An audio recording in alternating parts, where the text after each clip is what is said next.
Ainda falando de receptação, a gente tem a receptação culposa, tratada aqui no parágrafo 3º, que diz o seguinte, ó: adquirir ou receber coisa que por sua natureza ou pela desproporção entre o valor e o preço, ou pela condição de quem a oferece, deve presumir-se obtida por meio criminoso.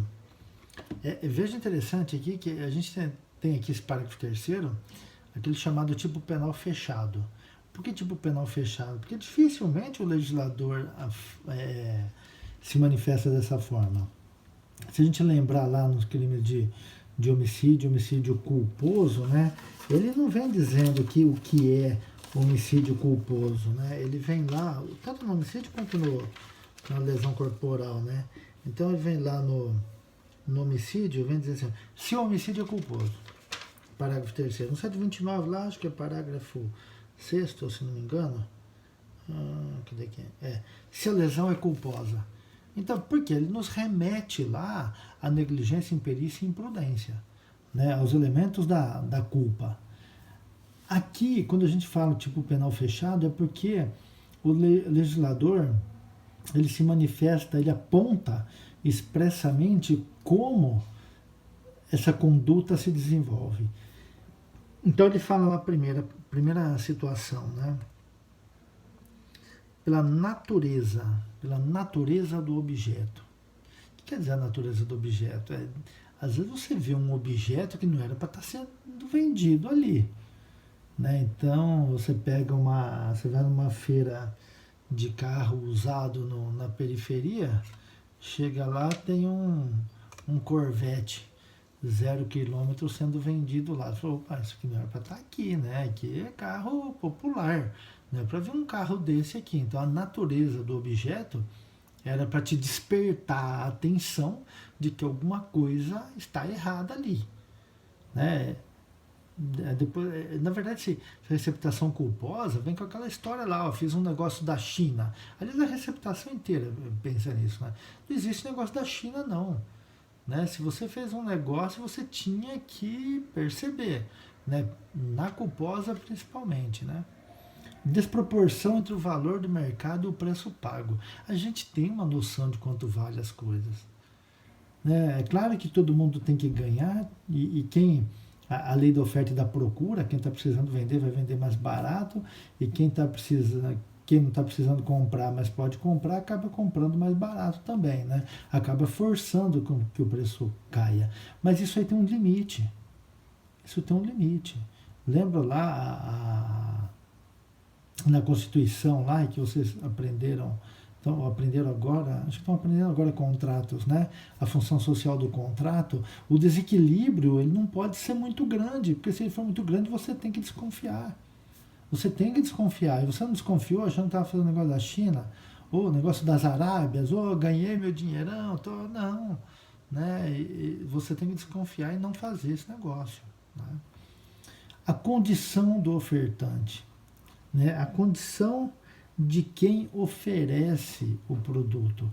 Aquela pessoa tinha condições de ter aquilo. A pessoa aparece lá na sua casa falando que está passando fome, a família está passando fome e tal, mas ela tem lá um iPhone 11 para vender e te vende lá, tal, mesmo que te venda no valor real, né? Mas não importa, você tem que ver que aquela pessoa lá não tem condições de ter aquele tipo de aparelho. Né? Você tem que ter esse desconfiômetro. Né? Se você não tiver, você está sujeito a responder por uma receptação culposa. Né? Então o legislador ele já trouxe aqui a forma como ele entende que isso pode ser culposo ou não. A gente não vai na negligência, imprudência e imperícia. A gente vai nesses três elementos que ele traz, esses três requisitos. Natureza do objeto, desproporção entre o valor do mercado e o valor pago e a condição do ofertante, a condição do vendedor. A gente tem que analisar essas três situações para ver se não se enquadra. Sujeito passivo e ativo aqui, qualquer pessoa, sempre lembrando que o passivo é o mesmo lá do furto, né? Ou do crime antecedente, né? Que a gente sempre liga a receptação com furto, mas não é só com furto não, tá? Qualquer crime antecedente. algumas discussões que a gente tem, aquele objeto de origem ignorada. Ah, não sei de onde que é. Ah, eu comprei, mas eu não sei de onde é. Bom, se você não sabe onde é, quando está ausente esse juízo de certeza, o Supremo Tribunal Federal já entendeu que tipifica a receptação culposa. Né? Por quê? Origem ignorada, você tem que ver lá a natureza do objeto ou a condição do ofertante. Não tem essa coisa, não estou nem aí, né? O dono que se vire. Não, você tem responsabilidade também. Você também é responsável por isso. Tá?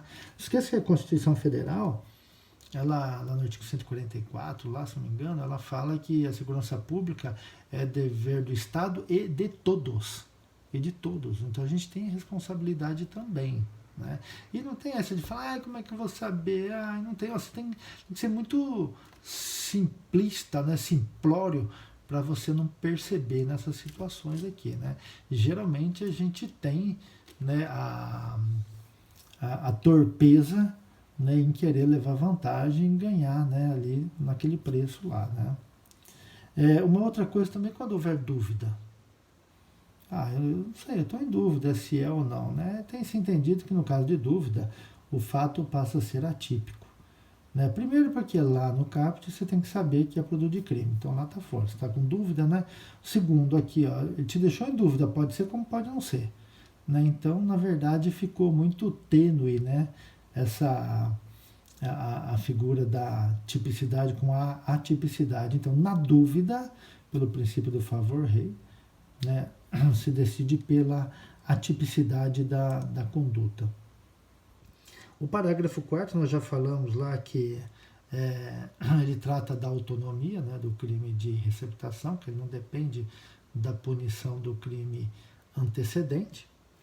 No parágrafo 5º, tem duas partes aqui interessantes. Na primeira parte, na hipótese do parágrafo 3º, ou seja, da receptação culposa, se o criminoso é primário, pode o juiz, tendo em consideração as circunstâncias, deixar de aplicar a pena. Então a gente está falando aqui de um perdão judicial, que se leva em consideração as circunstâncias. As circunstâncias, os autores falam mais que são antecedentes, né, que ele não é reincidente, ele não... o juiz vai verificar lá pelo artigo 59, né, como que foi a prática da ação, e ele pode conceder o perdão judicial. O perdão judicial, já com essa nova interpretação, que é uma causa extintiva da punibilidade.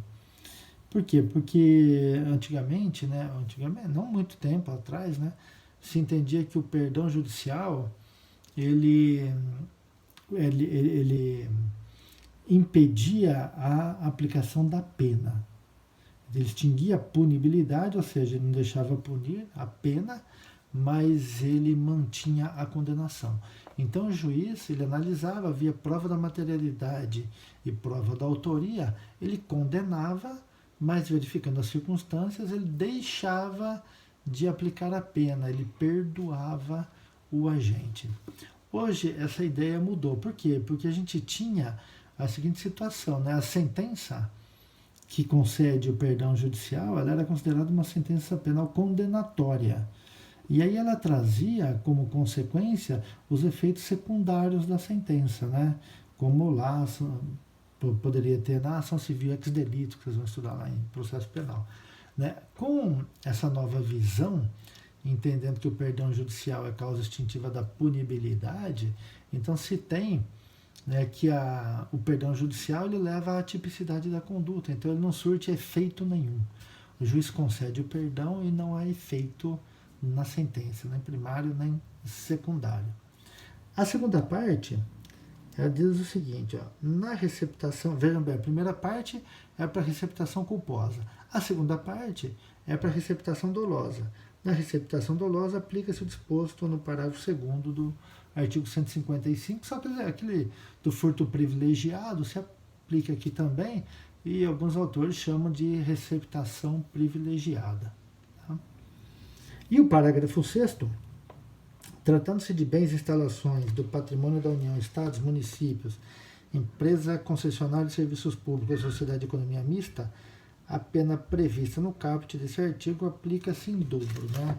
É uma causa especial de aumento de pena aí, quando se tratar de serviço público, empresa pública, né, ou as entidades públicas, né, o legislador sempre tem um carinho especial com as atividades públicas e acaba punindo os agentes sempre num crime um pouco maior, considerando tratar-se de interesse coletivo, né, de coisas que pertencem a todos, e por isso há um interesse muito maior a ser protegido do que do indivíduo, né, onde o interesse privado é muito maior. Por isso essa previsão.